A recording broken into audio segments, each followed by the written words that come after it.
وہ خزائن جو ہزاروں سال سے مدفون تھے، اب میں دیتا ہوں اگر کوئی ملے امیدوار، کوئی ملے امیدوار۔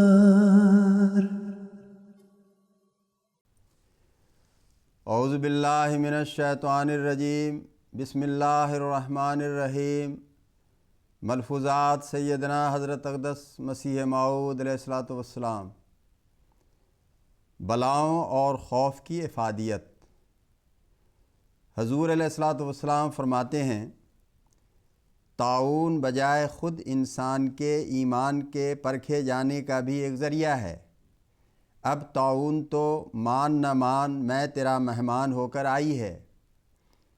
اگر طاعون نہ ہوتی تو سچے مسلمان کا پتہ لگنا ہی مشکل ہوتا۔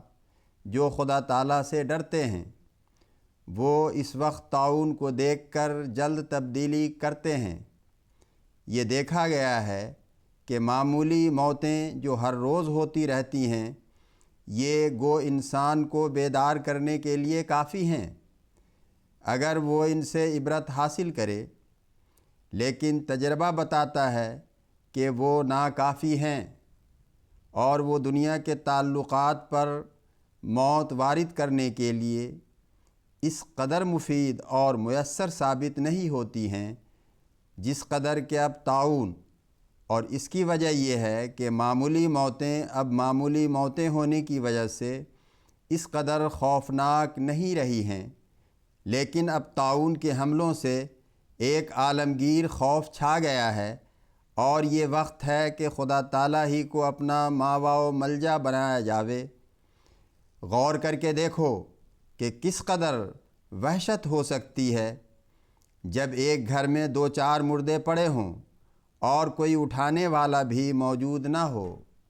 غرض طاعون اب انسان کا جوہر کھول کر دکھا دیتی ہے۔ مصیبت اور مشکلات بھی انسان کے ایمان کے پرکھنے کا ایک ذریعہ ہیں۔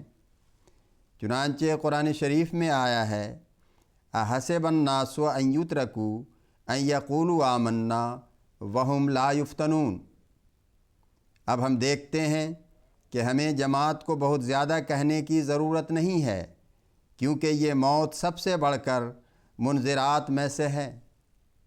جو تبدیلی اس نظارہ موت سے ہو سکتی ہے وہ دوسری منذرات سے نہیں ہوتی۔ خدا تعالیٰ جو تبدیلی چاہتا ہے وہ اسی طرح ہوتی ہے۔ یہ وقت ہے کہ لوگ خدا کی طرف رجوع کریں اور اس سے دعائیں مانگیں کہ ایک پاک تبدیلی انہیں عطا ہو۔ جب لوگوں کی پاک تبدیلی خدا تعالیٰ دعاؤں سے چاہتا ہے، ان کی تبدیلی اسی طرح پر ہوتی ہے کہ ان پر بلائیں اور خوف آتے ہیں، جیسے فرمایا وَلَنَبْلُوَنَّكُمْ بِشَيْءٍ مِّنَ الْخَوْفِ وَالْجُوعِ۔ اگر انسان کے افعال سے گناہ دور ہو جاوے تو شیطان چاہتا ہے کہ آنکھ، کان، ناک تک ہی رہے، اور جب بھی اسے قابو نہیں ملتا تو پھر وہ یہاں تک کوشش کرتا ہے کہ اور نہیں تو دل ہی میں گناہ رہے۔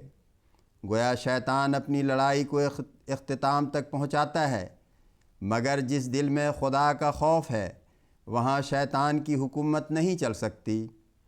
شیطان آخر اس سے مایوس ہو جاتا ہے اور الگ ہوتا ہے، اور اپنی لڑائی میں ناکام و نامراد ہو کر اسے اپنا بوریا بستر باندھنا پڑتا ہے۔ بہت سے لوگ اس قسم کے ہیں کہ وہ نفسانی قیدوں اور ناجائز خیالات سے الگ ہونا نہیں چاہتے، اور کوئی بات ان پر میسر نہیں ہوتی۔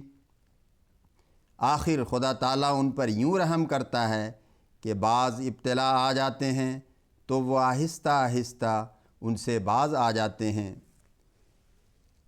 قوموں کا باہمی جدال۔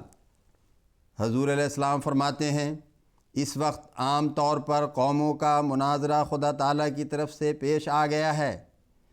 مگر اس میں فتح و نصرت اسی کو ملے گی جو خدا کے نزدیک تقوی والی ہو اور زبان کو سنبھال کر رکھے، بندوں پر ظلم نہ کرے، ان کے حقوق کی رعایت کرے، سفر میں، حضر میں بنی نوع انسان کی ہمدردی اور رعایت کرے تو خدا تعالیٰ اس کی رعایت کرتا ہے۔ جب وہ تقوی دیکھتا ہے تو وہ خود اس کا ولی اور مددگار ہوتا ہے۔